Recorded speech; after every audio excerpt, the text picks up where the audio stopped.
திருப்பெரும்புதூர், மாமல்லபுரம், திருவையாறு பேரூராட்சிகளை நகராட்சிகளாக தரம் உயர்த்தி அரசிதழில் வெளியிட்டது தமிழக அரசு. அதிமுக உட்கட்சி விவகாரத்தை தேர்தல் ஆணையம் விசாரிக்கலாம் என்ற தீர்ப்பு குறித்து வரும் 17ஆம் தேதி ஓ. பன்னீர்செல்வம் ஆலோசனை. பிரான்ஸ் மாநாட்டில் வெளியிடப்பட்ட செயற்கை நுண்ணறிவு செயல்திட்ட பிரகடனத்துக்கு இந்தியா, சீனா உள்ளிட்ட நாடுகள் ஆதரவு.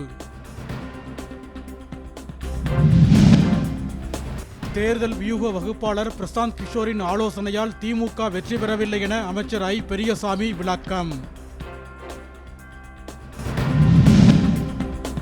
பணி நிரந்தரம், ஊதிய உயர்வு உள்ளிட்ட கோரிக்கைகளை வலியுறுத்தி புதுக்கோட்டை மன்னர் கல்லூரியில் கௌரவ விரிவுரையாளர்கள் போராட்டம்.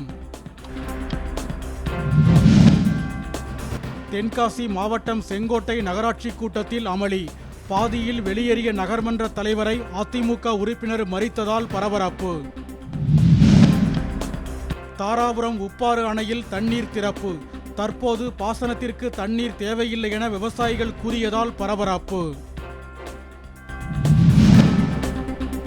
தைப்பூச தெப்ப உற்சவத்தையொட்டி ராமேஸ்வரம் ராமநாதசாமி கோவில் நடை அடைக்கப்பட்டதால் கிழக்கு ராஜகோபுரத்தில் பக்தர்கள் தரிசனம். உச்சநீதிமன்ற தீர்ப்பை பின்பற்றாமல் மனித கழிவுகளை மனிதனை வைத்தே காரைக்கால் நகராட்சி நிர்வாகம் அகற்றியதால் அதிர்ச்சி.